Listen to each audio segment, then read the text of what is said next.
Good afternoon, Chair Holmes and members of the board. Rob Oldham with Health and Human Services.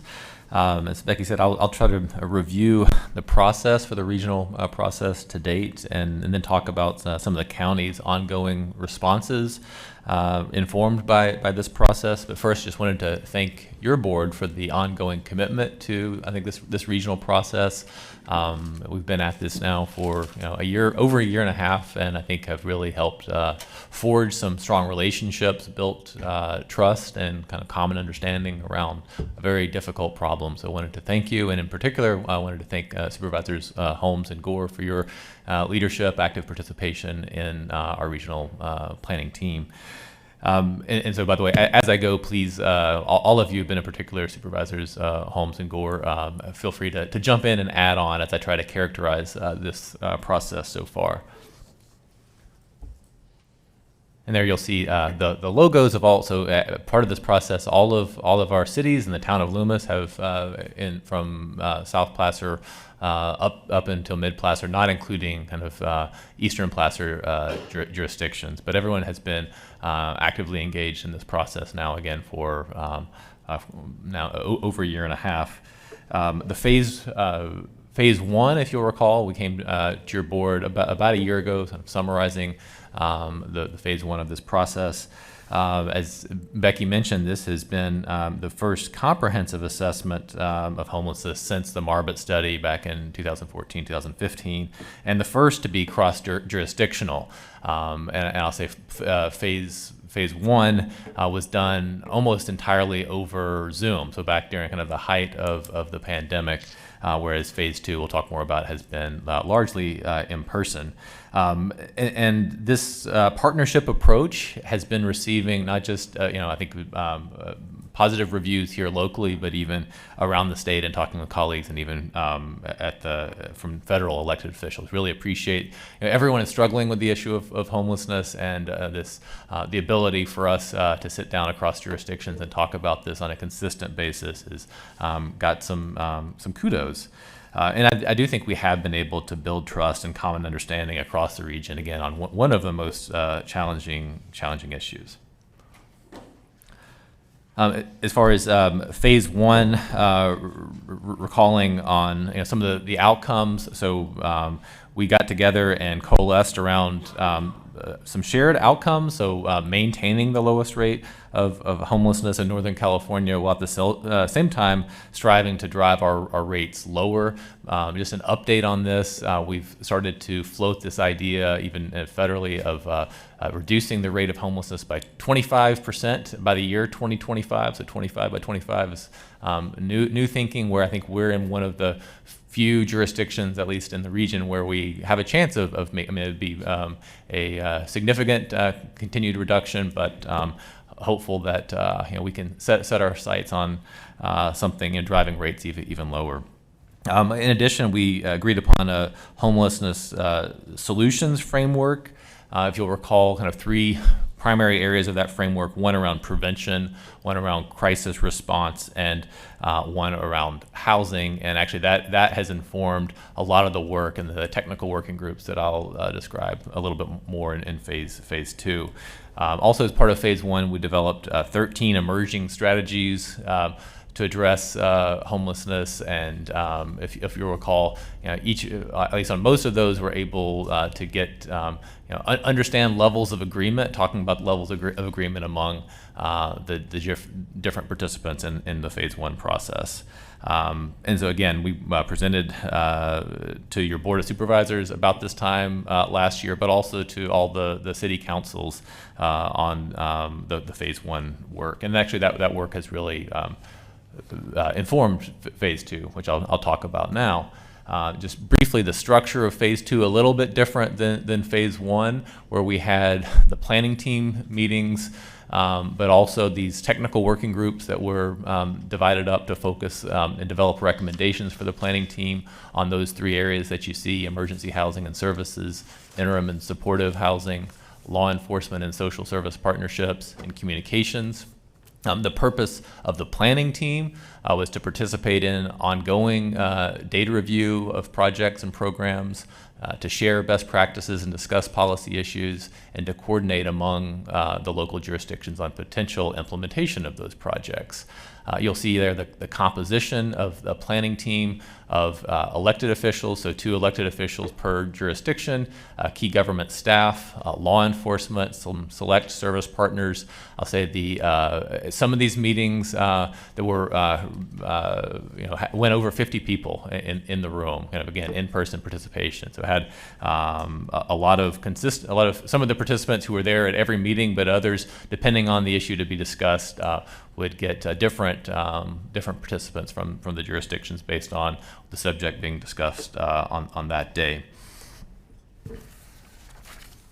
As far as the number of times met, you'll see there the planning team has met 9, I believe, total times now. The technical working groups had 16 total meetings. Some of those were virtual. What's not here on the slide is that we had a steering committee that's met, I believe, about 20 times, usually in conjunction, kind of setting up, thinking about the agenda for the next planning team meeting, but also assessing the previous planning team meeting. That steering committee consisted of representation from all of the 3 of our largest cities, the city of Roseville, Rockland, and Lincoln, and from the county.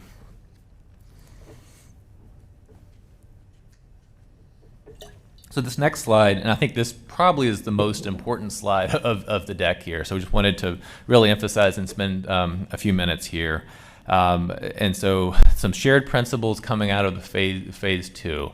That this first bullet, probably the one that we've had the most debate about, received the most feedback on, that housing and supportive services should be decentralized and distributed throughout the region, not centralized in one location.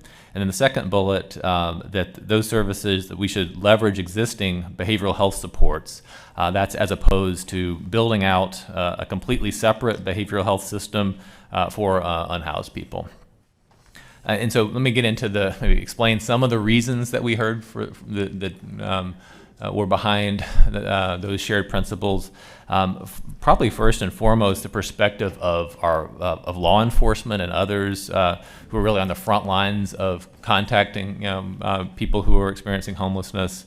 That those people are tied to their communities, and that they have natural supports in place in those communities, and so centralization kind of pulls them away from those. I know we heard similar perspectives, actually part of the Marbert report.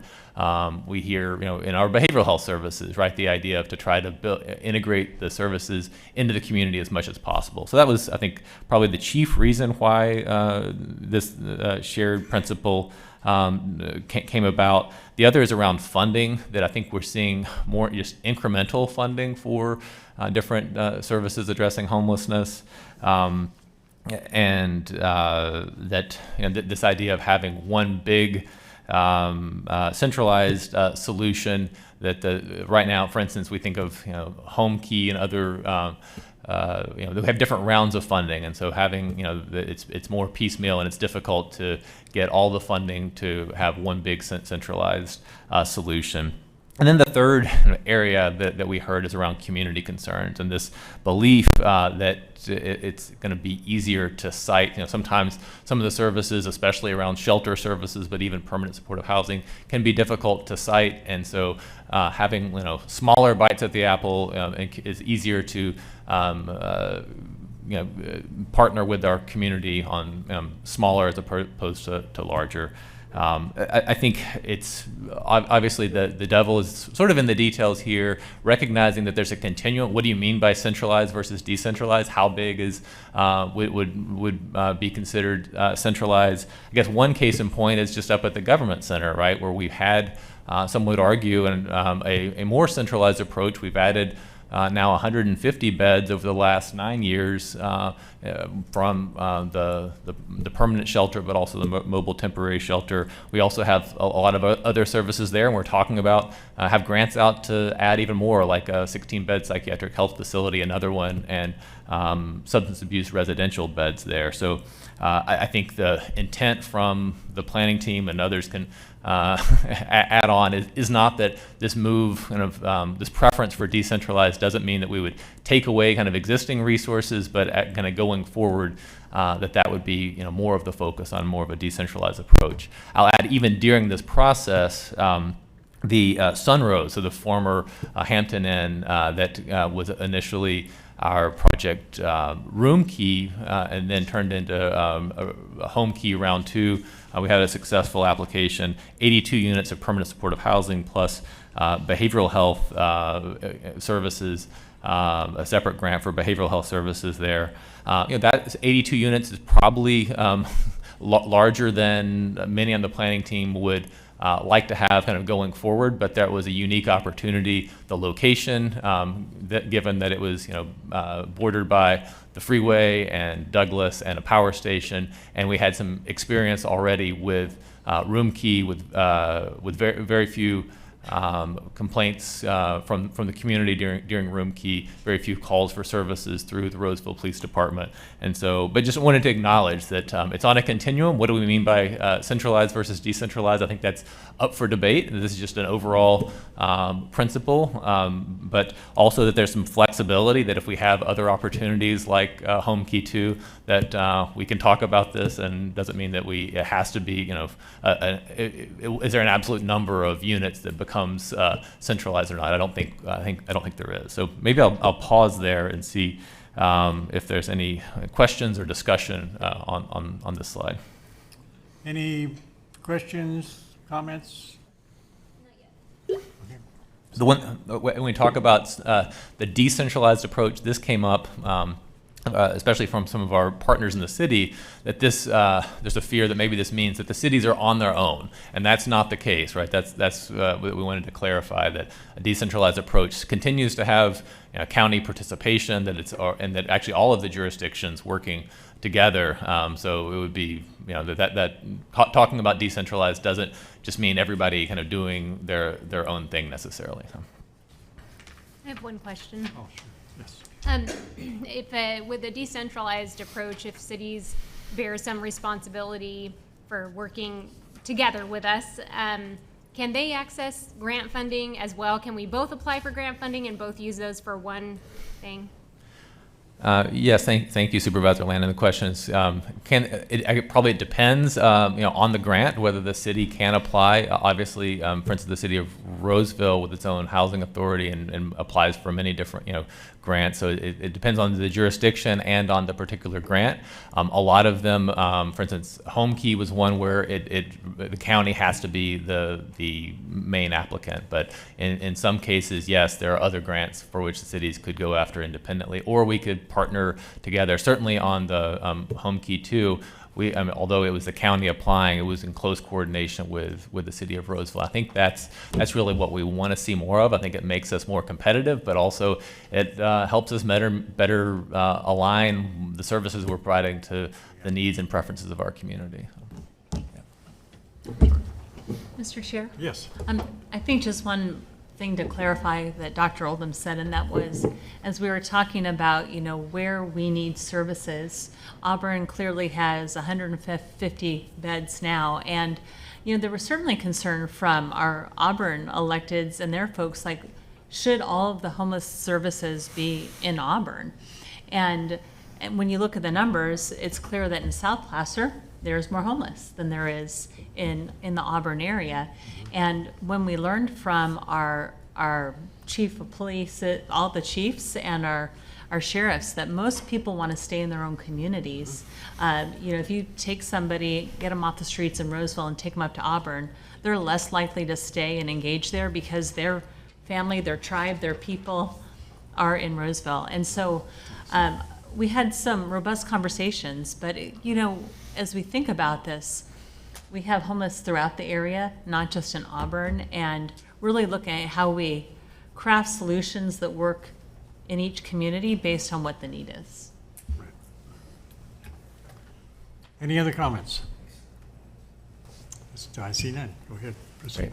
All right, well, thank you. So the next slide, just around shared principles, this idea of the need to balance local decision-making authority with multi-jurisdictional input and input from the continuum of care and other funders. And then the idea just that regional solutions should balance compassion with accountability. And we heard a lot about that of, that we, lots of people who, talk about, we really have compassion, but we don't want to be enabling. We want to make sure there's accountability to this when services are provided. Guarding against one of the concerns is that if we build more services, and I know this was part of the Marbert report, that will be a magnet for kind of making our problem with homelessness worse. And I think in general, that hasn't been the case when we look at the data. Obviously, it depends on specific programs and how they're designed, and so it's something we want to continue to be alert and make sure that we're not setting up programs that are, not promoting accountability. But there's a real desire to continue to have accountability as we build more programs. And then the outcomes from phase 2, just to briefly summarize, there have been a lot of them, but the housing siting criteria, I think, is one of the most important outcomes, a very comprehensive set of criteria that cover 9 different domains. We developed those. We also tested them on some real-world applications, including some of the applications for things like even the current round of home key funding. And so really taking these siting criteria and I think applying to every procurement that we've had as part of this process and going forward, so that we can have those and be able to offer that to people interested in providing services in Placer, to say this is what's important to our community and the jurisdictions that comprise it. Another outcome is we've mentioned been successful with competitive applications that resulted in 82 units of permanent supportive housing, also on-site behavioral health services. We've really encouraged cross-jurisdictional participation in procurement processes, whether they be the county's procurement process or others. I think it's been a real win to get that additional participation. Some other outcomes, we surveyed local law enforcement agencies to increase our understanding of existing conditions and services. We recommended ways to strengthen homeless outreach worker teams, estimated the need for shelter and permanent supportive housing beds in Placer County, and developed a South Placer Navigation Center concept for future consideration. And this one was actually presented to the planning team, I believe, back in January, right around when the mobile temporary shelter was coming out. And so I think the outcome of that is a wait and see approach to kind of get some more data on how mobile temporary shelter is going before having further discussion around the South Placer Navigation Center concept. And then the, phase 2 kind of things that remaining work that needs to be done is thinking about the South Placer shelter needs. I mentioned that, kind of right now waiting and seeing on what the mobile temporary shelter kind of data from that and what we learned from that process. Looking at admission criteria really for all of our shelters. Looking at the homeless outreach model in a little bit more detail, including establishing exactly what are our goals for, especially as we add additional resources, what would be the goals for those enhancements, and where's the funding going to come from? In general, most of the funding that's coming out right now doesn't really apply to the homeless outreach model. Some more work potentially to be done around communications and public engagement, around governance models, a broader regional stakeholder participation. I know we've tried to, for instance, keep our continuum of care and some others abreast of the work of the planning team, but I think there is a hunger from some of our community groups about, hey, what's going on there and how can we help? Lots of people who want to help and participate in the process. And finally, just adding additional affordable housing resources. Yes, we have an RFP out right now. We'll be coming back to your board, I believe, sometime next month. Hopefully have another successful application, but just continuing to build those affordable housing resources, both permanent supportive housing, but I know we'll talk more about kind of other affordable housing was mentioned. I think is a real focus right now kind of across the county. Let me just pause there to see if any questions. How's what's the process on the Hampton Inn? Are they going through tenant improvements already, or are we anywhere down the road with that? Yeah, and my next phase, I'll talk about our county-led additions, and I think the largest ones are the former Hampton Inn, we're now calling Sunrose, so it's on, it's in Roseville and on Sunrise. I guess Sunrose was the idea, but it's expected to be completed, we're hoping in summer, later this year. So so it is underway for sure. And there are people still living there. I just drove by the other day. There's still some people. So as it's being converted, it's kind of being not all at once. So kind of floor by floor, and so there's continued to allow some people to continue to live there. So some of the units are already finished, and what are the studios? I don't think there are any that are finished yet. Oh, I'll have okay. to check. Maybe. I'm getting no, head shaking no. But, Okay, yeah. all right. Good. Yeah, so maybe I will, that was my next slide to talk about the county-led additions kind of during this process. So we have added 82 additional housing units. We opened the Lotus Behavioral Health Crisis Center with 6 urgent care beds. So I believe 340-ish admissions to the Lotus unit, and that's picking up. So initially it was a little slow getting utilization, but utilization has picked up over the last few months. We've expanded our mobile crisis teams, and we'll be going 24/7 by the end of the year. I've deployed the probation outreach vehicle to provide mobile homeless court and other field-based services. And who's in the mobile crisis teams? Yeah, so our mobile crisis team, so that's usually behavioral health clinicians that are paired with other people with lived experience. They often go out sometimes with law enforcement, depending on the call. And I'll maybe look to. By the way, I have Amy Ellis. So again, looking back to see if there's anything else she'll add, and maybe at the end I'll also pause and see if she wants to come up and All right. correct the record on anything I say. Okay, thank you. On the county-led additions from mobile temporary shelter, I know this board's familiar with this, but just for the public's benefit, really strong outcomes. We've seen consistent utilization, maybe Goldilocks utilization on the mobile temporary shelter, where it has been nearly full but not completely full. So, which I think is where I think that's a success. So there was always when you start a new program, it's like whether it will be utilized or not. And I think it has. We've found that there are a lot of people who benefited and who wanted that service. I think it's continued to remain orderly and well maintained.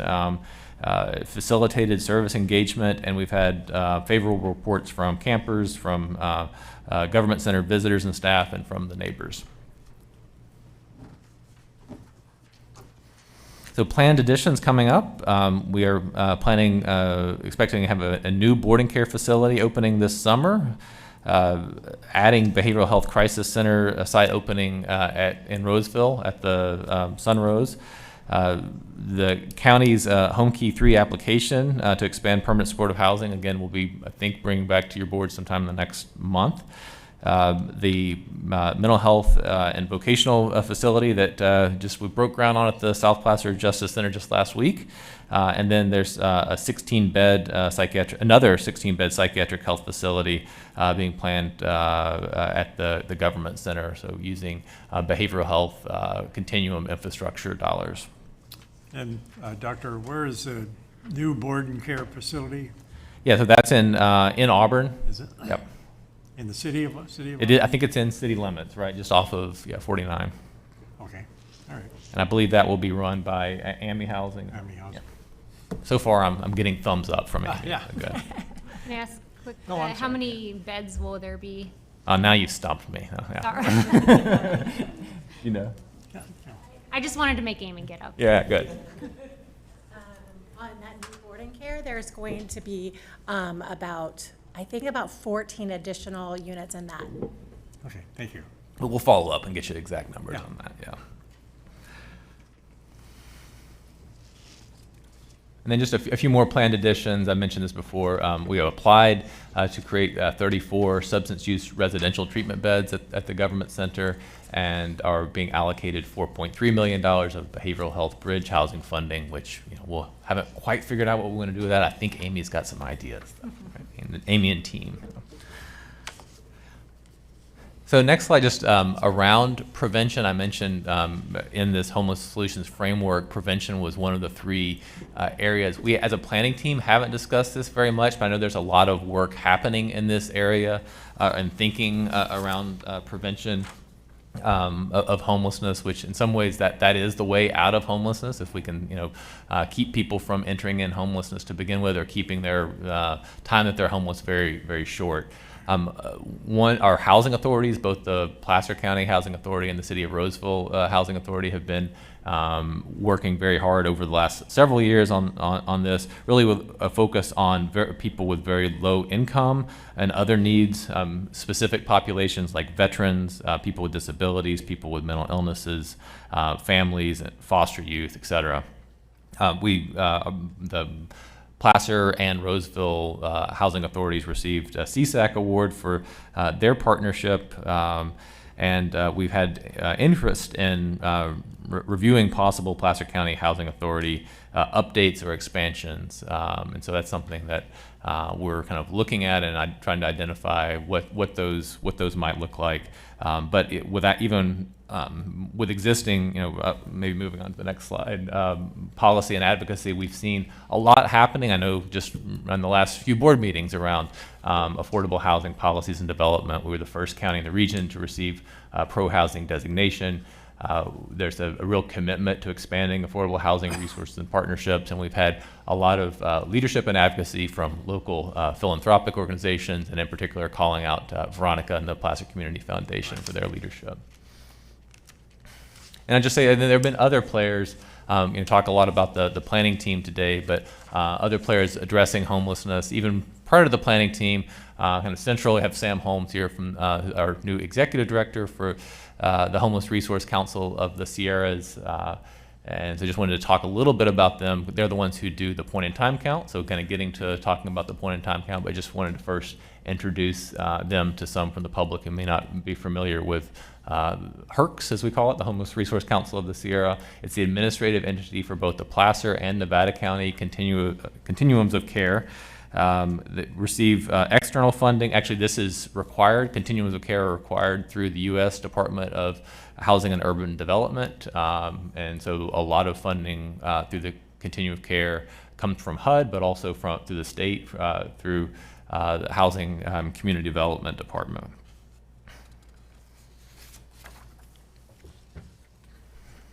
So the made up of local government, private funders, service providers. The public is welcome to come. We have people with lived experience. It's really encouraged to participate in our continuum of care process. And like I said, it's one of its claims to fame is that it administers our point-in-time count, which is my segue to tell you a little bit about the point-in-time count. It's, again, federally mandated by HUD. One-night estimate of the sheltered and unsheltered homeless populations. The count's conducted every year around the same time. This year it was on January the 25th, conducted by volunteers, nonprofits, and local government staff. Here's data from the 2022 point-in-time count. A total of 750 people experiencing homelessness were counted in Placer, which the 2022 number was less than a 1% increase from 2020. And then with the population growth that we experienced in Placer County over that area, we actually saw a slight decrease in our rate of homelessness. So again, that's broken out by sheltered and unsheltered, with 342 sheltered and 408 were unsheltered in 2022. And this slide just around I mentioned the rate of homelessness, which is, and this is rate per 10,000 residents. So in Placer County, between 2020 and 2022 declined slightly from 18.7 to 18.4, whereas many communities saw really marked increases over that time. So there you'll see on the slide, Placer at the bottom. This is for the region, seeing that we have the lowest rate in the region. And then the 2023 data. So this just came out, released yesterday to the public, I believe. Placer and Nevada were the first, certainly the first ones that I've seen. So kudos to Sam and the team for getting this out. I know everyone's anxious, excited to see these numbers. So one of the first to get released. It showed a total of 709 people experiencing homelessness that night. Were counted. This is a 6%-ish decrease from 2022. And then gives us the rate per 10,000 decline from 18.4 to 17.3. Of those, 302 were sheltered, so actually had a decrease in the number of sheltered, which isn't a huge surprise because our room key project has ended. So, and that's the expectation over time as we add, convert those into permanent supportive housing, that those people actually won't, once they get housed, they don't show up here anymore. Whereas the room key, the folks were showing up as sheltered. And then the 407 unsheltered is very consistent with the last count. So maybe any questions there on the point in time count? Any questions on the, no? Good, good work.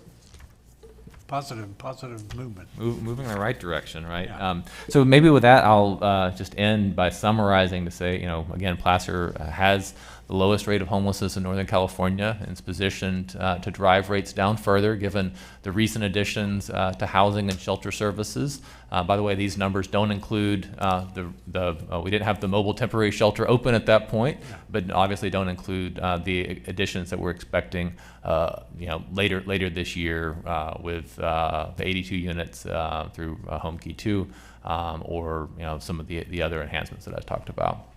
The Placer's undergone two major assessments of homelessness over the last 8 years, and these assessments have produced greater collaboration and distributed service enhancements.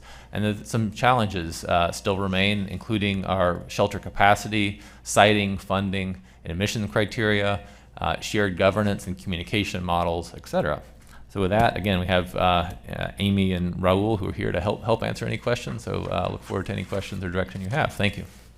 Thank you. I just have some comments. I know when we started the homeless liaison, I guess, team, it got off to a shaky start because we weren't meeting in person. We were meeting on Zoom, and so it's kind of hard to read what everybody was thinking. Just getting it off the ground as we move forward, particularly when we started meeting in person, and then we got the input from the law enforcement. Of course, probation was involved with us all along, but then the departments, the police departments and county sheriff actually started getting involved. So we started moving a little bit more quickly to some kind of resolution. What I appreciated was the input from the police and probation. They told us about the folks that live in their communities that were homeless in their communities. They wanted to stay there. They didn't want to be moved around. And so that's kind of why it leads to the decentralized approach to this homelessness issue. So that's just my comments. Is there any other comments from board members about how we're moving forward? Chair? Yeah, yes. Oh. Yes, Supervisor. The one up here in the air, in the virtual air.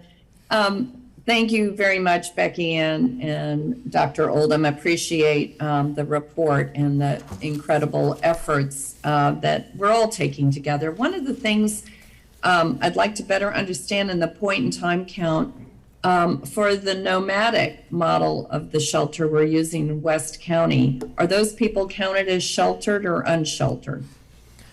Yeah, so those would still be sheltered for the nomadic model. Okay, and I think maybe we in this arena need to make sure we give credit to those faith-based organizations that are doing a huge amount of the work that to shelter those that are needed there. And I remain anxious to move forward with a model that helps share that burden.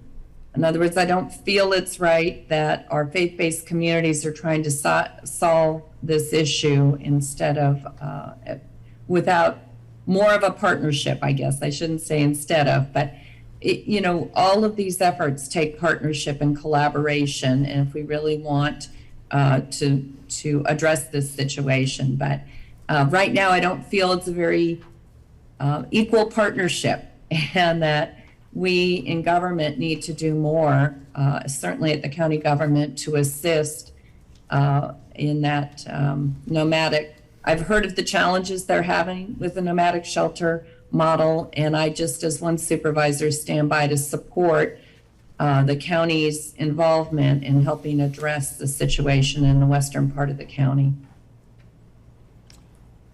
Thank you, Supervisor. Supervisor Landon. I have a couple questions. My first one, I'm not sure whether you will feel comfortable answering or whether you can answer it.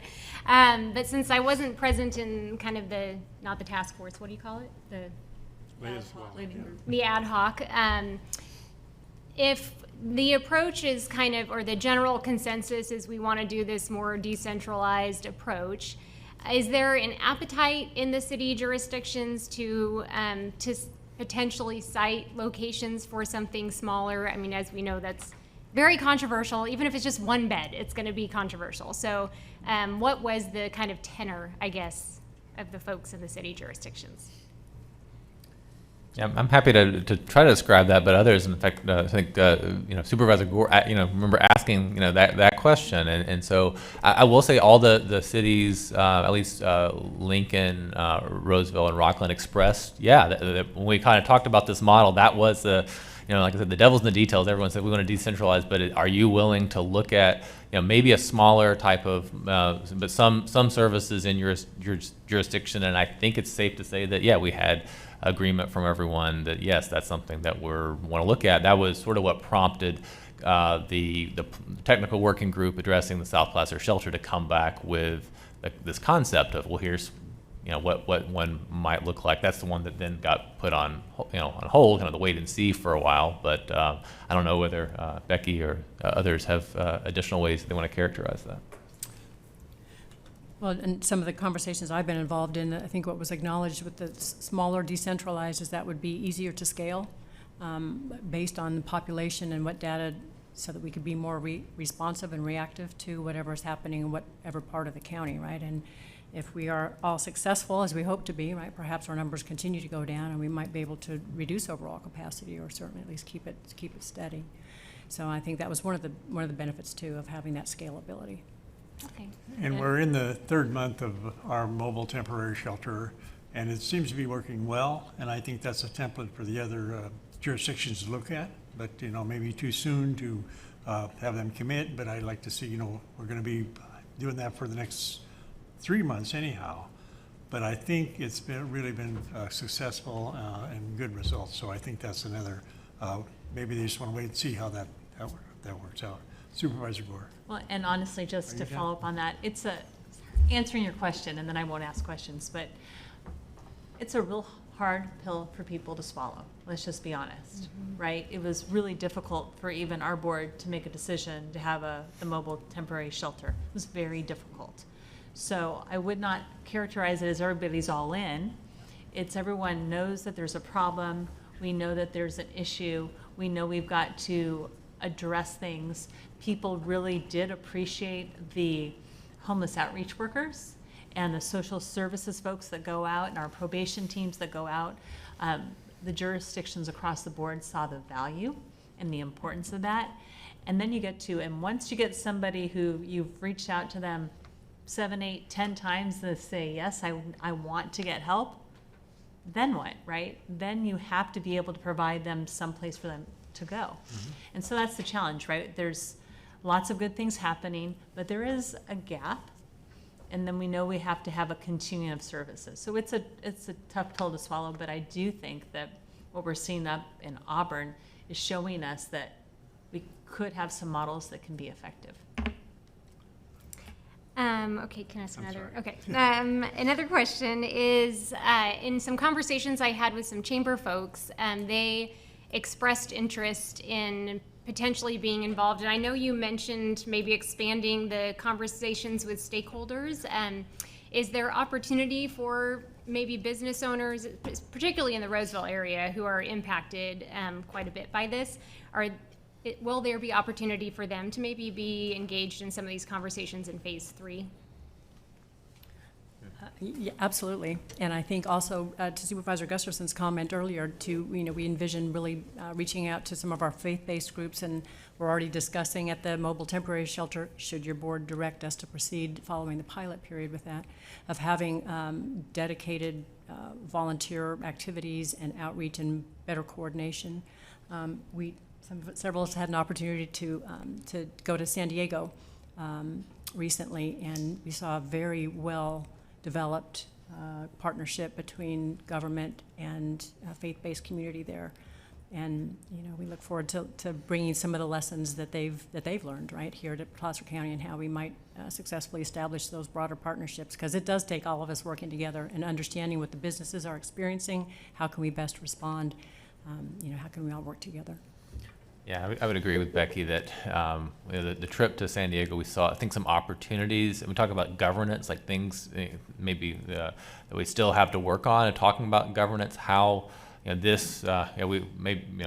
the regional planning process, which largely involves elected officials and staff, governmental staff, how we can better engage with our continuum of care, right? Which is what we saw in San Diego is the much more robust continuum of care with, so Sam is our first staff of the continuum of care. Before it was kind of an all volunteer type of organization with some consultants that we bring in. So full-time executive director now, but really starting to engage with not just the kind of existing service providers, but other service providers who don't get state and federal funding, including faith-based organizations and others. But yeah, the business community. So that's what we saw down there, is a lot more robust participation from a lot of those constituencies in the continuum of care. But also into whatever the kind of the next, we haven't talked about a phase 3 yet, but whatever comes next after this process is over. I think having business, faith community, people with lived experience who've actually gone through the experience of being homeless, I think we have real opportunities to better engage with all of those constituencies. Okay, sorry, almost done. And then I just have a couple comments. So I wanted to say I will, of course, appreciate everything that you all are doing. I think it's just such a great picture of how, again, in Placer County, collaboration can work so well, and you have been so effective, and I just really appreciate all the work that you've done. But I really appreciate the thoughtfulness that went into prevention and just catching people before they fall off the waterfall, because I think, just as you stated, really, if we want to quote unquote solve homelessness, which we will never do, but if we want to lessen it, we have to catch those people before they get there. So, but one area that's of particular interest to me is the aged out foster youth section. So I was looking at Sierra College's website a couple weeks ago, and I noticed I think they said on their website there was 100 to 125-ish aged out foster youth each year that come to them for higher education, and most of them are unhoused, and I think 51% are unemployed. And so this isn't necessarily something that we have to talk about right now, but something I would be very interested in learning what we are doing for that population, just because it's such low-hanging fruit, and they're just right in the prime of their life to catch them. So that's an area that I'm very interested in, and I think with that is everything I wanted to say right now. Okay. Thanks. Sierra College is having a groundbreaking on the next Monday for that type of housing, student housing, and there's supposed to be some set aside for those unhoused emancipated foster youth. Yes. And my brother and I have a fund for emancipated foster youth at Sierra College. And then when the report given to the committee from your San Diego trip, what I got from Chief Bergstrom from Roseville mentioned that there's not as much as collaboration with in San Diego with their police. And we should be very fortunate, because we have a very good working relationship with probation and our police working with us collaboratively with Health and Human Services and others. So we should be very proud of that. And I think we've done a pretty doggone good job. It's not that pretty sometimes, but we're really moving in the positive direction. And I'm really, really pleased with that. Any other comments? Yeah. Oh, where? No, you go ahead. Oh, Suzanne. Yes. I'm sorry. Thank you. I have some questions for you. Could you go to slide 12, please? Your second bullet says, agreed on a homeless solutions framework. And so I think you pointed out that there were 3 things to that: prevention, crisis response, and housing.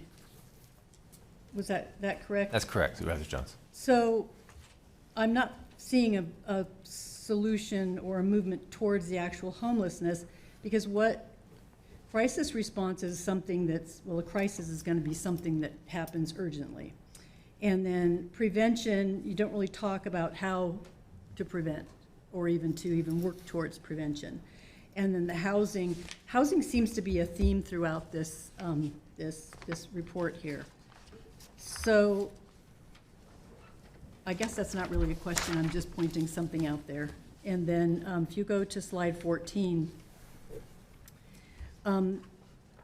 informed by input from regional outreach teams, housing and supportive services should be decentralized and distributed throughout the region. Could you tell me what the advantages are of distributing it out the region as opposed to centralizing it?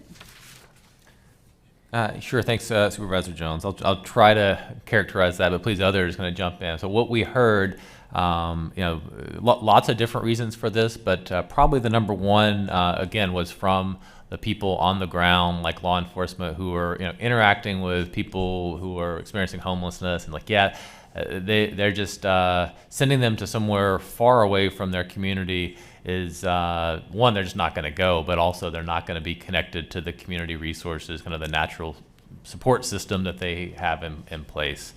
So that was probably the number one reason. I mentioned kind of the community concerns, the funding issues. There are probably others that I'm that I'm not thinking of, but those were probably the top 3. Another thing that I heard was I heard people talk about centralizing meant putting it in Auburn. But I don't think that has to be just Auburn as centralizing it. Couldn't it be anywhere? We found a best place, best solution? And my concern is I hear from people from Auburn, and everybody says, everybody wants to dump the homeless in Auburn, and that's their complaint. So I'm a little sensitive to that. And I know we don't really have a place or location perhaps right now. I don't even want to talk about that. But it's just the idea of centralizing as opposed to decentralizing and distributing it throughout the county. And so then if you go on to the next slide, 15, here again we're talking about the Hampton Inn, soon to be called the Rose something. 16. What is it? Sunrose, okay. You said there were no calls to the police, Roseville Police, on that Hampton Inn when we were using it as a homeless shelter during COVID. Not many. I don't know if maybe Amy, if you can remember how many we had, but I know that was a conversation with the City of Roseville Police Department. It was very, very few throughout, and that was a year and a half, over a year that we were there and had very few calls. Yes, so we did start to track them pretty closely because as the sale got closer, there were some questions and concerns by local businesses. So we started to track it much closer. I didn't bring that data with me, but what Rob is saying we found to be accurate is that there really weren't a lot of law enforcement calls out. There were some, and then as we addressed the issues, we held community meetings, we went and talked to the business members, we added the police jurisdictions into our planning for what will become Sunrose. So we now we're going to be adding in some security measures, some other things. And so anyway, since we started working together on solutions, there was virtually 0 calls. Well, I think when it becomes permanent supportive housing, it probably will calm down and be much better, because now you're going to have a population that has a vested interest because they're going to be paying something to stay there, and they don't have to worry about getting the boot like they did when they were there for COVID for just a couple of weeks. Yep. But regarding all those businesses that surrounded the Hampton Inn, we did go and personally visit with all those business owners, and believe me, they were not happy, And The hairdressing salons said that the homeless would come in, they'd walk around, cruise around, and anything they saw on any hairdresser's shelf, they would just take it. They'd come in and they'd sit in their comfortable seats. Mandango said people were coming and eating in their outdoor patio and just staying there for hours. Even the dentist who serves disadvantaged children, they serve them first thing in the morning, 7 a.m. They would have homeless sleeping out there on their doorsteps, and it's very upsetting to these kids, and they're worried about losing their business. The hairdressers said, we can just pick it up and leave. We don't have to stay here. We're not tied to this. All of the businesses, we were very upset about that. I just even got a complaint within the last week about homeless over there. Are there still homeless living there while they're converting it? So that's a good point, that when we looked into each and every call, we did notice that a very few of them were actually, there were calls, but very few of them were tied to the residents of the project. So there are homeless that frequent the area and the region that provide some nuisances to the business, but they weren't necessarily attached to the actual program site. Right, I think some of them were maybe people who had been housed there temporarily for a couple of weeks, and then when they were unhoused so they could put other COVID patients in there, that felt familiar to them, so that's why they stayed. You're absolutely correct in saying that what it was under Project Room Key is a very, very different model than what it will be now as permanent supportive housing. There are some individuals still living there under Project Room Key through the conversion, but the individuals there have been screened as appropriate and have accepted to stay there once the conversions happen and to be able to pay rent and to be there under Project Home Key. So it's still Project Room Key technically, but it's moving and transitioning towards a longer and more supported environment there. Do you know if those individuals that you'll be housing there, will they be required to be sober, or is it going to, as opposed to a wet shelter? Yeah, so it's not a shelter. It'll be where they live, so they'll be paying rent. So they, with permanent supportive housing, they have rules related to tenants who pay a lease and have rights to their home.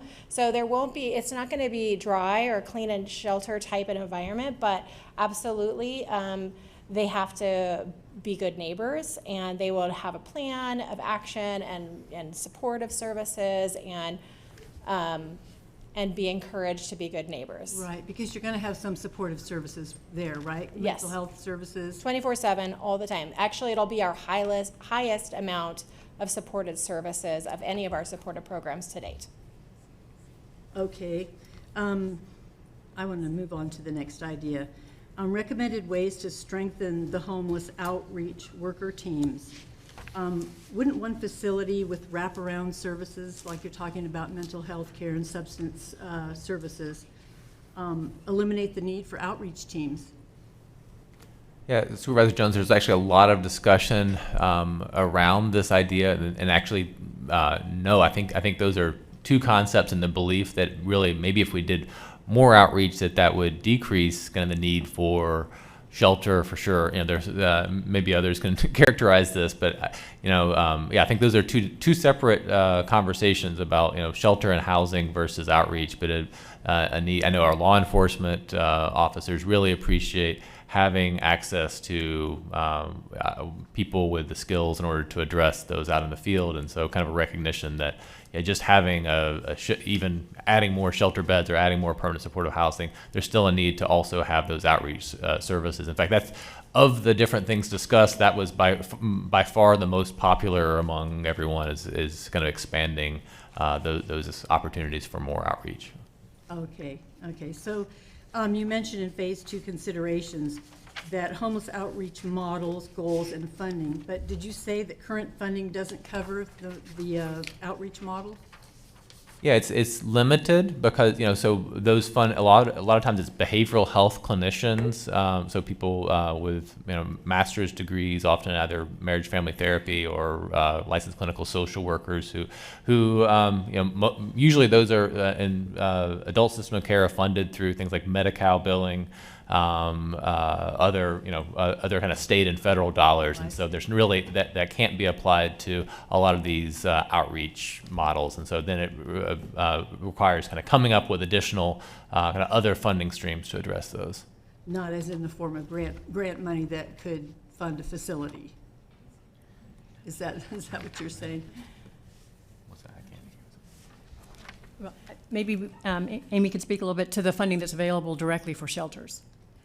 Well, I'm concerned about the homeless outreach model. Yeah. And how are we going to pay for that? Right, but it's, I can speak a Grant little to funding. both. So this has been a long-term challenge. Actually, the state is trying to address it now through a lot of reform to the Medi-Cal system. But the way that funding is received, and I promise I won't go too in the weeds, is that it's kind of, you get a different pot for every different type of person.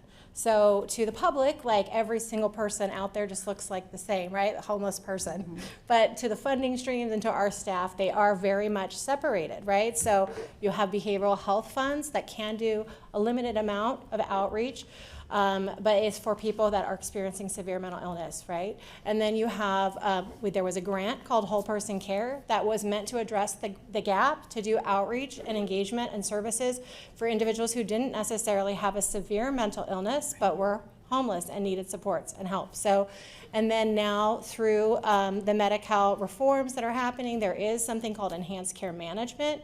I think the thought was that that's going to bring in some Medi-Cal dollars to do this work. It's rolling out slowly and a little bit problematically, so it's not in a state where it's really there and able to fund outreach workers in the way that our community is asking them to be funded. So, but I guess I could say that we leverage everything we can, including Medi-Cal billable functions. If we can bill it, we do.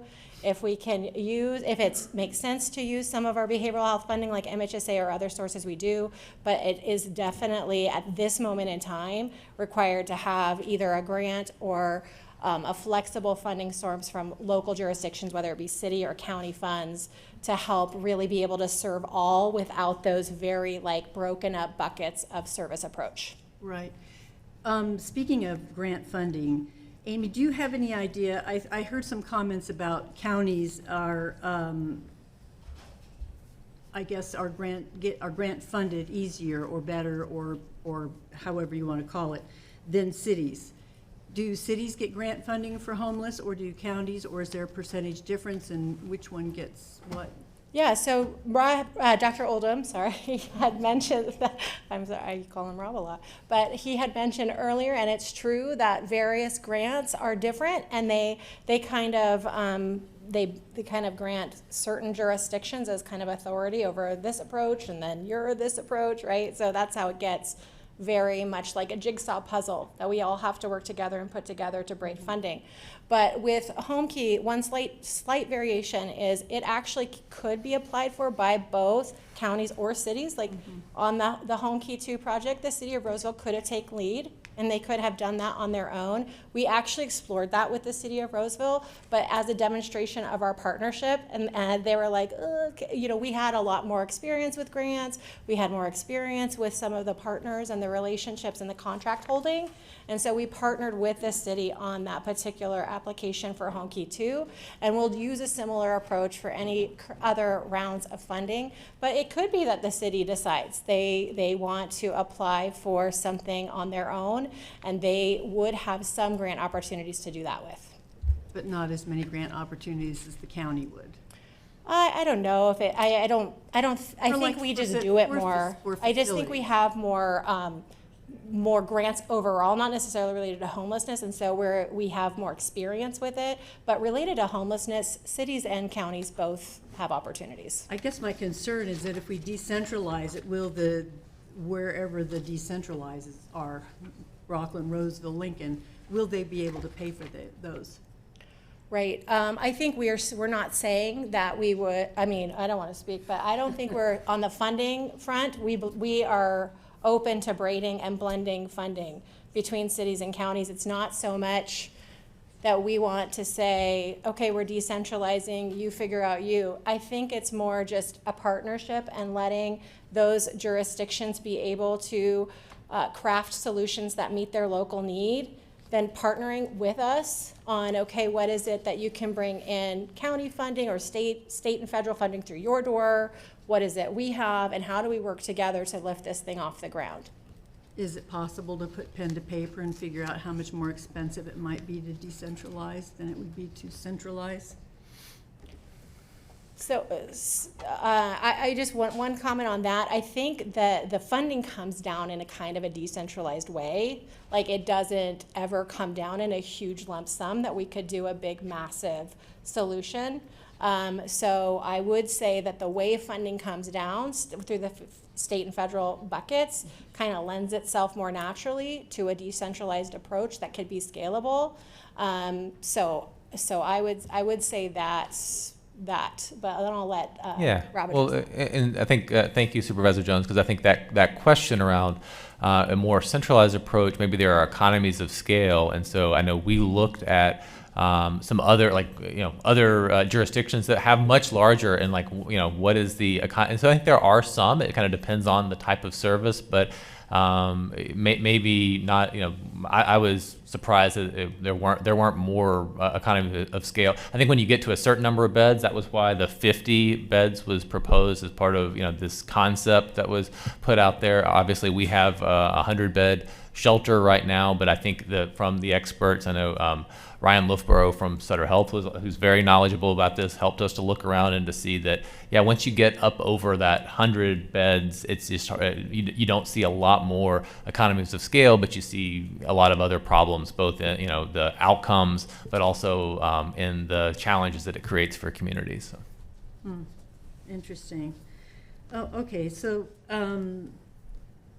I want to make a point of probation outreach, the deployed probation outreach.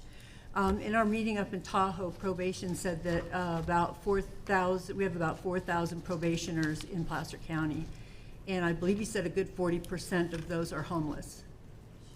So my question is, if we have 40% of 4,000 that are homeless, would it be easier and more cost effective for probation if their probationers were more centrally located as opposed to spread out over the county?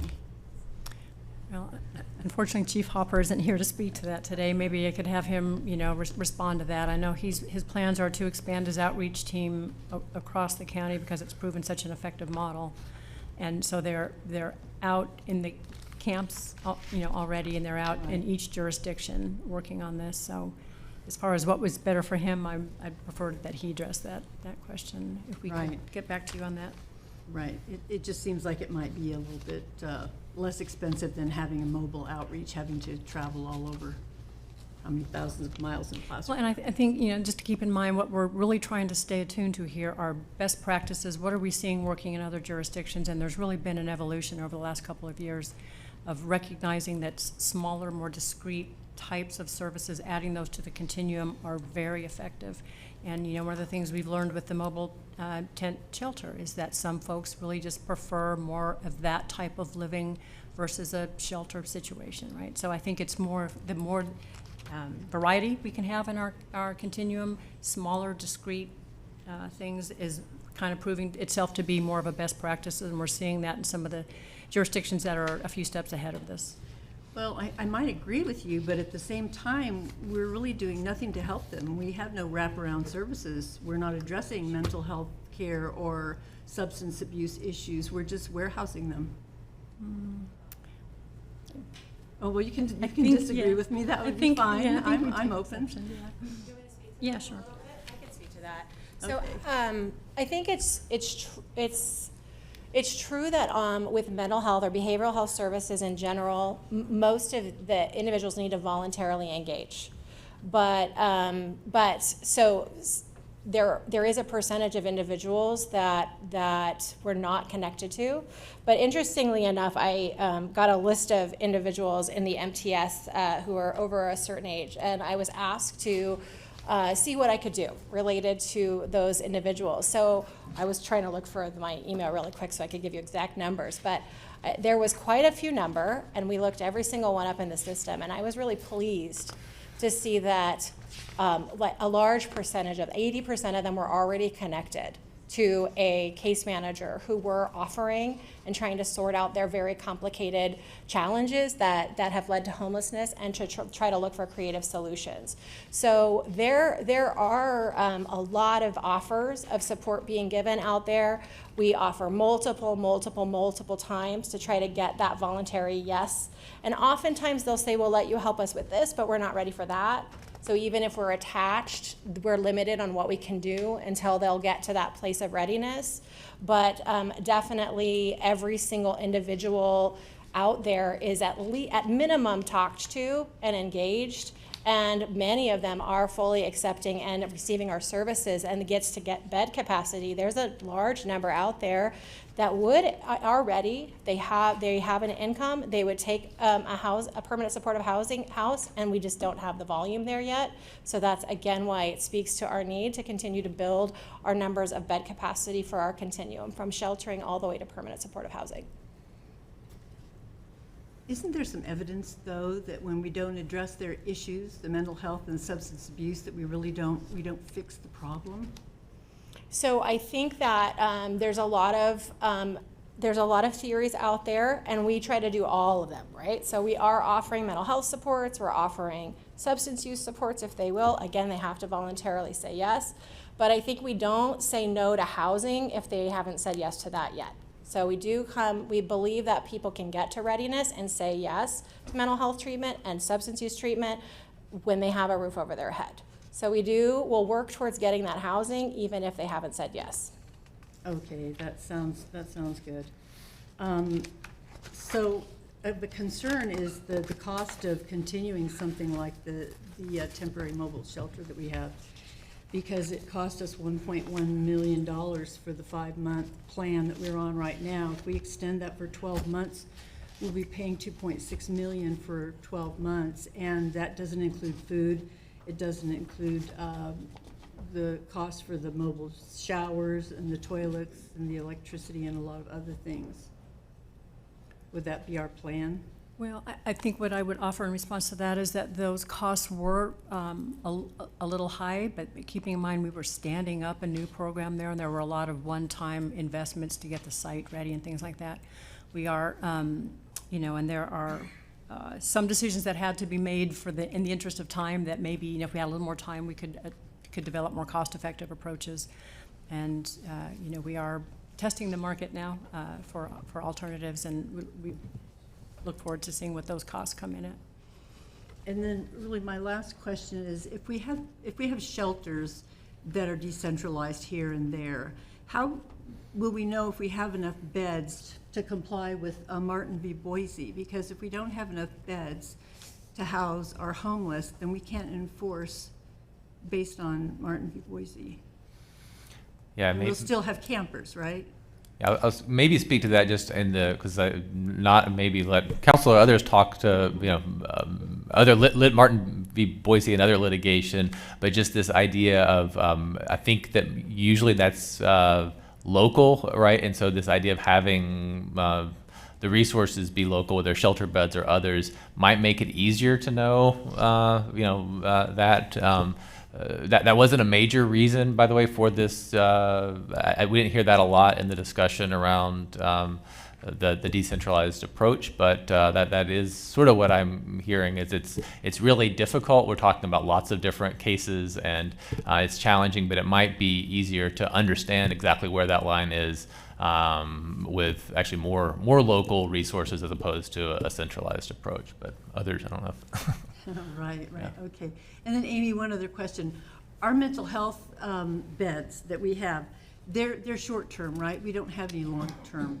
Do we have long-term facilities for mental health services? Yeah, so absolutely. So there's the homeless continuum of services all the way up to permanent supportive housing, with its long term, right? And then for some individuals, their mental health needs only really need like a case manager, like outpatient attached to that, and then that is their mental health services. All the way to individuals who are more extreme with their mental health needs, who really need to live kind of in full-time supports are on the hospital side of things. And so we do have long-term hospital placements for individuals who need that level, but we try, part of our outcomes is to keep people from needing to be in long-term hospitalization, because we know that where the best success for individuals is to be able to be successful in their communities and get them to a place where they can do well and thrive in outpatient care. Right, okay. Did I tell you about the patient at the Lotus Center that called my office and asked me to help her get out of there? Out of the Lotus? Well, she doesn't have to wait long. I was surprised they let her use the phone, and I don't know where she got my phone number, but Well. it's pretty interesting. I think she needed to stay just a little bit longer. I'm sure we were trying to engage in something. Thank you all for entertaining my questions. All right, thank you. Wasn't too hard on you. Supervisor Landon. I have one question that I forgot to ask, but before I ask, I have one comment kind of related to what Supervisor Jones was saying.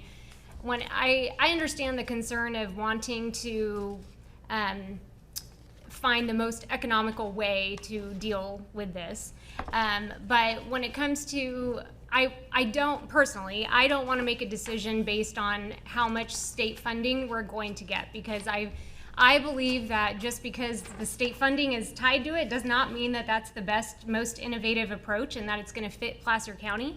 And so I really would like to consider, of course, all of our options, but really look at what's the best approach for Placer County. And maybe it's going to cost a little bit more, and that's hard to say as a fiscal conservative, but at the end of the day, we're going to have better outcomes if we do something that fits us better, rather than just doing what we're going to get more state and federal dollars for because it's the easiest path.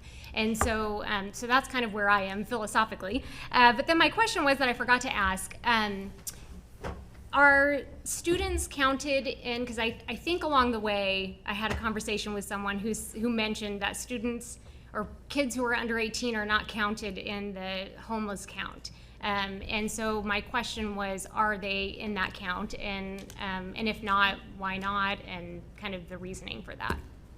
Yeah, thank you, Supervisor Landon, and it gave me an opportunity to talk a little bit more about the point-in-time count and what it's not. So it's just a point in time, and the definition for homeless is based on HUD, the U.S. Department of Housing and Urban Development, which sometimes conflicts with other definitions, right? In fact, the schools the education department has other definitions, which I think is more includes people who HUD might just consider to be at risk for homeless. For instance, people who are couch surfing and other things.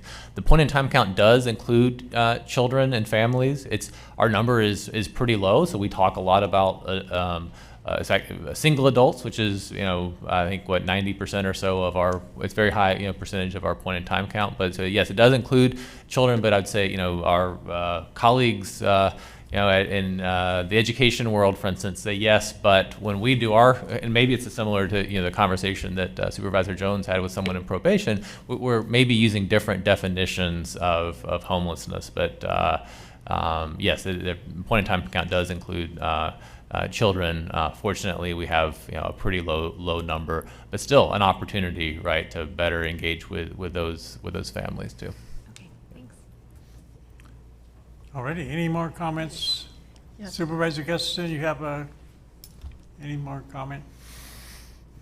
No, I appreciated the Supervisor Jones' questions and Landon's questions, and I appreciate the task force, Jim and Bonnie, all the work you've put in on this, and our city council members. These are tough decisions to make, and I agree everything has to be done in collaboration with our nonprofits, as well as our faith-based communities and our county services. Certainly law enforcement and probation, everybody has been working so hard together. I do share concerns about making clear that we are addressing the South Placer needs as we move forward. And I don't know how long, I know we're taking a pause, we're waiting to see the outcome of the mobile temporary shelter. But I caution us that we just can't wait forever. We've been at this for a couple of years, anxiously trying to come up with ideas And from what I understand, and maybe you'll hear testimony on this, the nomadic shelter concept is at the end of its rope as far as relying on fewer and fewer congregations and volunteers. So I think we need to be prepared. And then what does that mean? And certainly we can accommodate them. We cannot accommodate them in the Auburn community and in our mobile temporary shelter. We need to follow this model to house them in South Placer. So I just urge us to keep our foot on that pedal of monitoring and testing the concepts, but being prepared to move this forward to some solutions sooner rather than later. So we can, often in government, we can put things off and put them off, and it can get us into more trouble than taking a proactive stand. And I think we have so much work has gone into this. We have so much more education from our electeds to support this. So I hope we take this opportunity to finalize the report and really put some measurable timelines on when we will be ready to move forward and how the county can best support that. So thank you. Thank you. Supervisor Jones. Yeah, final comments are that I think that we do have to be fiscally conservative with how we spend our money and how we allocate. Not so much spending our money as much as we can get grant funding from the state. In our last legislative committee, I believe that the state is suffering from a $20 billion deficit this year, which is likely to double or triple next year. So that's going to mean a lot less grant funding we're going to get. And the less grant funding we get, the more money we have to spend. And we have 3,000 employees already in this county that we have to pay for, not to mention all the goods and services that we pay for. So we do have to watch for escalating costs. But I did want to ask you one question, Amy. If I'm not mistaken, didn't we fund a program for foster youth housing not very long ago? Don't you have a foster youth housing program? Okay, so I'm adult side. Oh, okay. And Okay, sorry. Twyla is the expert on foster youth side, but we do work together closely, and we do have specific funding for what we call transitional age youth, and there's also programs for foster youth. And yes, there are a lot of services available, and in fact, we just did a big push because AMI holds some vouchers for transitional age youth, and they have some available, right? And those vouchers help to be able to make an apartment affordable for that age group. So if you do become across and aware of somebody in need of housing that can afford it, that's a transitional age youth, that's from the foster care system, or has a mental health diagnosis, send them to AMI.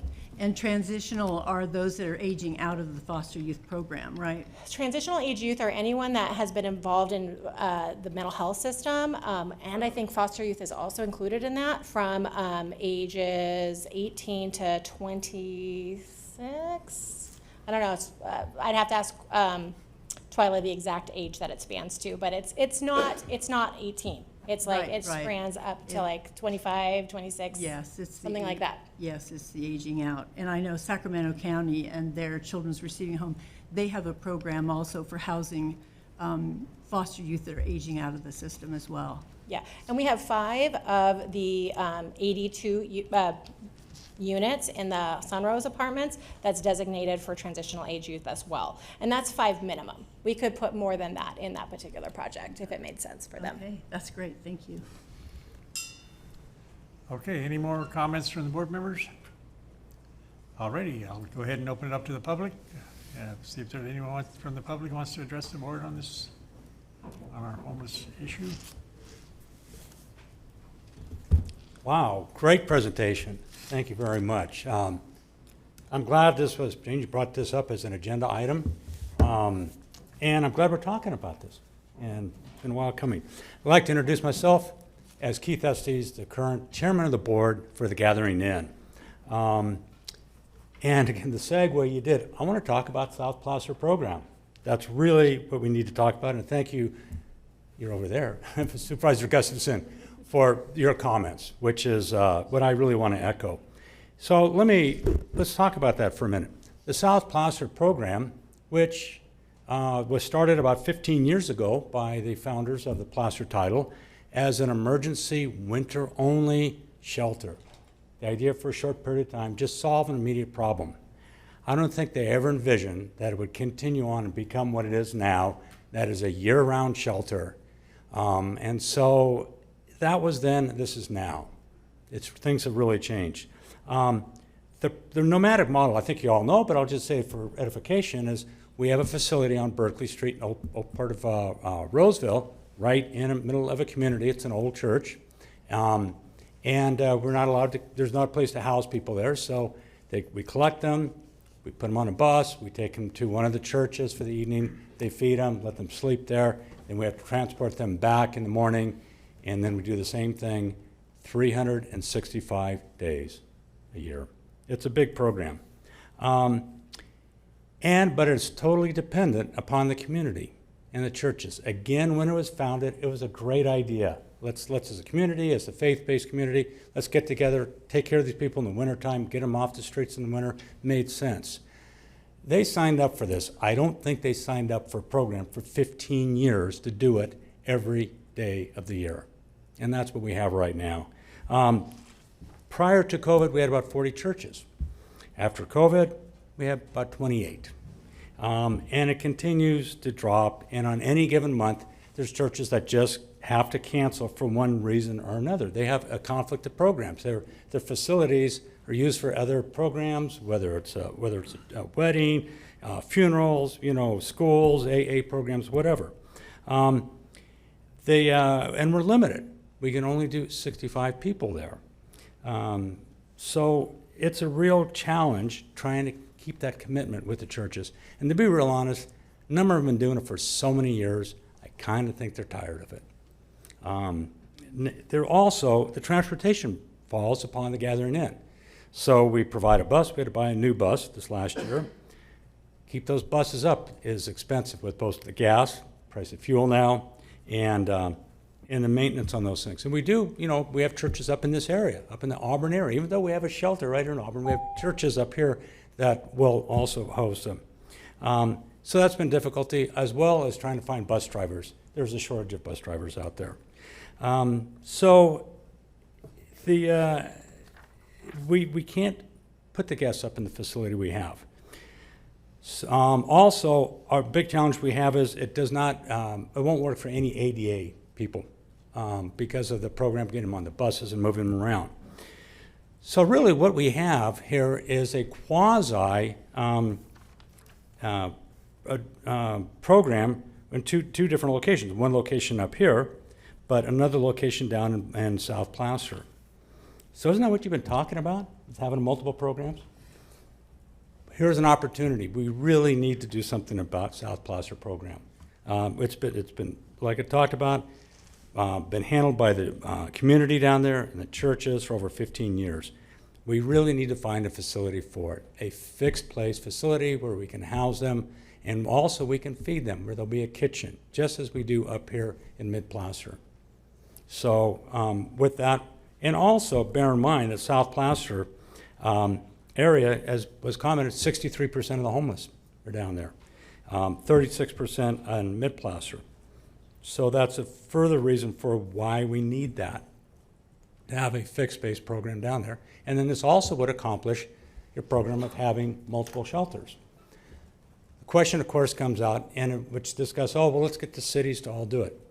That becomes a real problem. You all know the problem with that. That becomes a NIMBYism. They don't want it in their community. So is it really the county's responsibility to solve that problem? You also run into the problem with that also is, where does that person, what city are they in? So the poor homeless person becomes a little bit of a hot potato passed around. So I encourage you, if we can please look at some serious funding and a location. We need to find a location and to place it so we can get a permanent permanent housing down in South Placer for our program. Okay. Thank you for your time. Okay, thanks, Keith.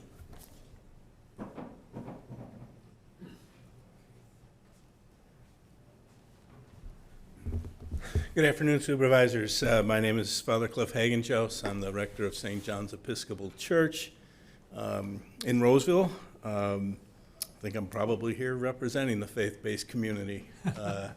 And also, full disclosure, I'm the vice chair of the Gathering Inn Board and also a planning commissioner in the city of Roseville. So very much aware of the issues that are before all of us. I've been kind of chuckling to myself as I've been listening to the discussion because I'm thinking about the fact that, you know, this is Holy Week, and for us, that's Super Bowl time, okay? And tomorrow, at some point during the day, I, along with a couple of other people, will remove all the chairs from our sanctuary so that we can host the Gathering Inn tomorrow night. And then Thursday morning, we'll put them all back.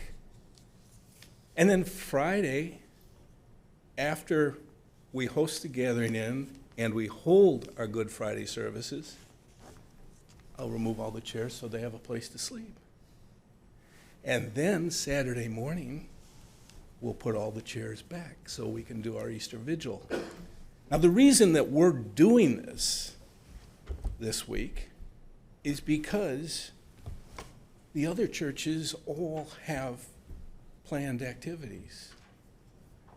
And I have personally committed, and my congregation supports, that we will not let the homeless be homeless any particular night. So we take on this role willingly.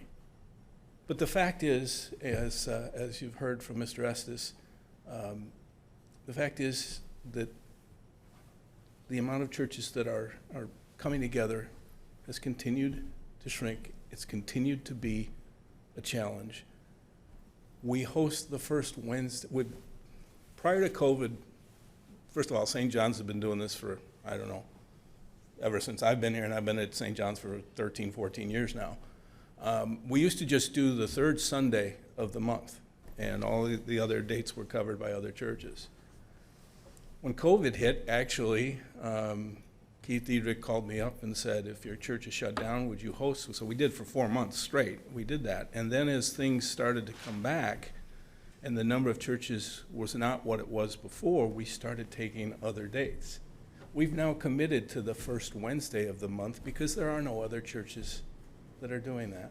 And then when other churches back off because something comes up in their folks, Meredith calls me and we step forward. And so we take that burden on. There's another church, Sierra, Shepherd of the Sierras is also very much involved. But between our two churches, we're covering a lot of gaps. And we are getting tired. Our folks, we will not let things go and just say, you know, we're done. But this really is, you're identifying where we need to go, but we need to be serious about it. There's locations down in South Placer. The Berkeley location could be turned into a shelter. It could. If the right people in government would agree on all of that, the Cincinnati address could be used for some type of shelter down there in that way. It just requires everybody to focus. I guarantee you, we will stay committed to this program and partner with everyone. We've put our heart and soul into this bit of ministry. And regardless of whether it's coming to our church or going to a different location, we will support the efforts. Because the poor, as this guy named Jesus told us all, the poor will always have with us. Let's all accept the responsibility of caring for them. Thank you. Thank you. Pastor, you get a standing ovation. Excuse me. David Loya with the Gathering Inn. Hello, Supervisors. First, I want to thank staff for the amazing and diligent work that they have done in studying the issue and coming up with viable potential solutions to resolve this issue. As Reverend said, you know, the poor will always be with us, though I also believe in Scripture that we can move mountains. and we can remove this mountain of homelessness. Now, I had an excellent little presentation on how Jonathan Edwards' sermon, The Duty of Christian Charity, radically changed my life in the 90s. But we're going to forego that. And I would like to just stand here before you with really just a simple request that this board direct staff to collaborate with the Gathering Inn and community stakeholders for the siting of a South Placer emergency shelter and a South Placer low barrier emergency shelter with support services surround that. That can be located on the vacant land at Cincinnati, the vacant land at the Justice Center, or any alternative viable location. It is my hope that this board would set a July 2023 timeline for county staff to come back and present you with the recommended emergency shelter site and a 5-year lease on the property with the Gathering Inn. This lease would begin the collaborative process between Health and Human Services and the Gathering Inn to design, complete the planning approval, and apply for state funding along with TGI's capital campaign to build the South Placer Emergency Shelter. We are ready to go. We are ready to collaborate. I want to thank you for your time and thank you for your consideration on moving forward with the siting on this matter. Thank you. Thanks, Steve.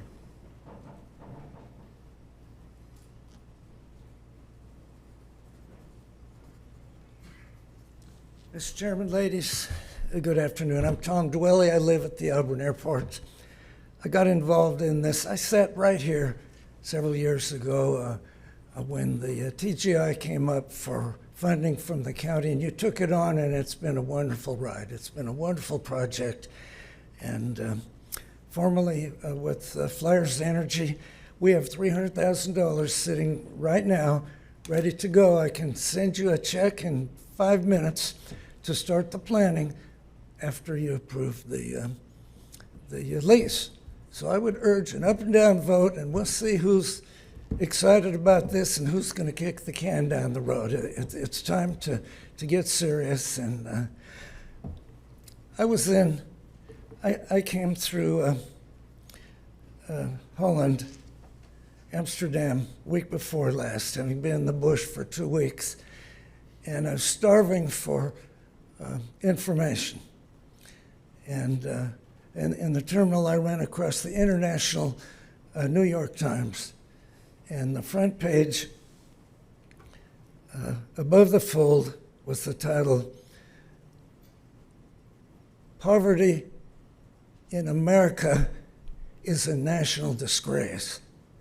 And I thought, oh my God, here I am. I've just come out of 2 or 3 countries in Alaska, been to more, and you know, they're doing reasonably well at this. I never got up to Uganda and way up north and the Congo, whatever. That's, you know, they got real trouble for food. But we're doing this now on a shoestring. And Pastor, thank you for your help. That was a very moving thing. We're ready to go. Try me. Thank you, sir. Good morning. Thanks, Tom.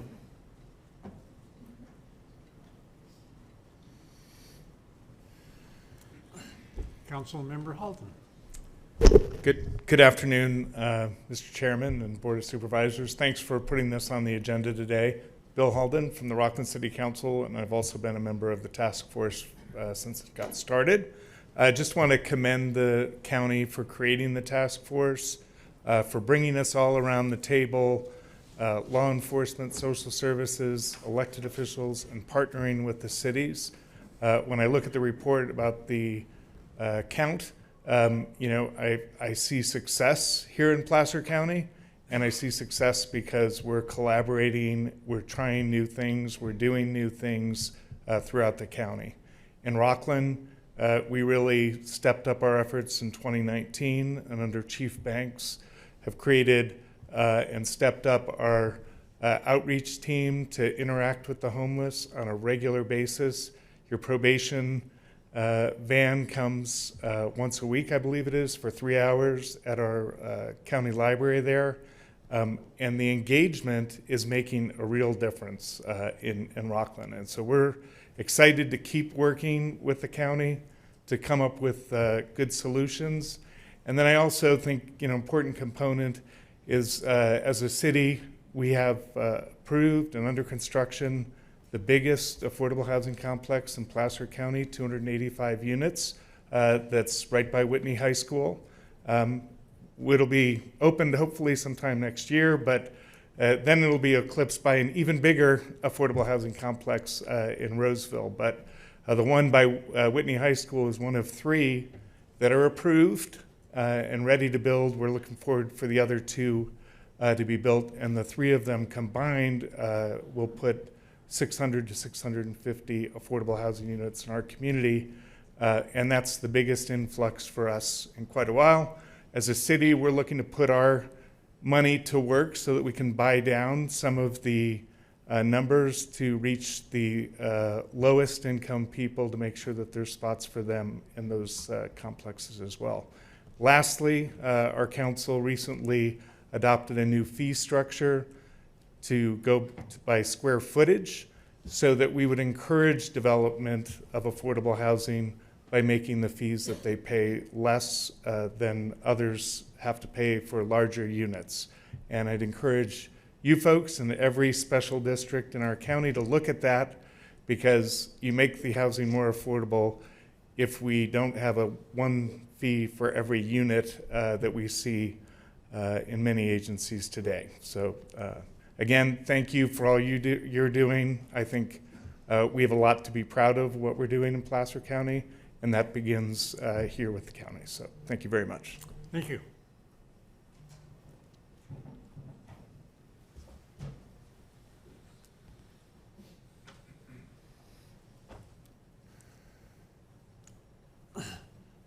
Mr. Mappa, thanks for being here. Gary Mappa.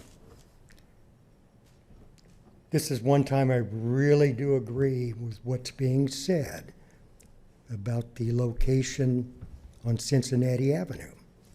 And nobody's really actually come out and said the campus of hope. And it's been on the books for years. And it's time we really look at it and bring it to fruition. In addition to being an advocate for the homeless and all the stuff that I get involved in, I've always believed that location is essential to minimize the impacts of housing. Even if you took the homeless component out of it, the county should still look at that location for housing. And I don't care if it's low income, entry level, workforce housing, there is a shortage of housing, and that's part of the problem we've got. You can have homeless, but if you don't have a place to move them to, you're going to be doing this forever. So I'm totally in support of the campus of hope, but nobody's really used that term today. In addition to that, I was appointed to your Placer County Housing Task Force 2 years ago. And we are always looking for places to increase the housing stock. So far, we've been successful in locating a place in Penryn where we're doing, I think, 292 houses. We've also located a place off of PFE Road where we're looking at maybe 42. I don't know what the number is on Cincinnati Avenue. I believe it was maybe 240. That's a lot of houses, and we need it desperately. So I would like to agree with our other speakers. We need to put that on the table and talk about it. Thank you. Thanks, Gary. Anyone else in the audience? I see none. Is anyone online? I see none, Chairman. All righty. Oh, Supervisor Gore, I'm sorry. No, thank you. Really appreciate the comments and really appreciate an opportunity to have a conversation. And I think I really appreciate the gathering in folks coming and sharing with us, because I think that's a question the ad hoc talked about. Was we have this mobile shelter, which isn't really a shelter, right? You're moving people from place to place every single night. And the one thing I have learned is that not not having stability makes it really difficult for people to get stable, get a job. I mean, if you want to work at night and you're gathering in resident in the mobile shelter, you don't have a place to stay because you can't get to that location at night. And so one of the benefits of having a regular location, whether it's a congregate shelter or a non-congregate shelter, is having a place for people to get stable and get services and get help and get jobs and move out of homelessness and back into society. So I think the one thing that we were talking about as an ad hoc was that the mobile shelter is not, or the nomadic shelter is not sustainable, and that we need to do something more. And what might that look like? And I really appreciate the cities talking with us about it and really coming to some agreement that it can't all be up in Auburn. A good majority of the homeless are in South Placer area. We need a South Placer solution. And now we're in that process of looking at what might work. We're learning from what's the shelter up here in North Auburn, the temporary shelter there, which is a non-congregate versus congregate, and we're learning the importance of why you need different types of shelters, as well as a low barrier versus ones with a lot of barriers to get into the shelter. And so I appreciate hearing from you all. I think that we're making a lot of progress, and I know that from what I saw with the ad hoc group, there was a desire to move forward into our next steps. And so I know we'll get some more information from our experts, but I'm hopeful we can move away from that nomadic shelter into something more permanent for the residents that we want to try to help serve. Thank you. Any other comments or board members? Alrighty. Well, thank you, everybody. I appreciate all the hard work everybody's doing, not only from our staff, but folks at the Gathering Inn and others. We look forward to continued conversation and moving forward with progress. Thank you, everybody.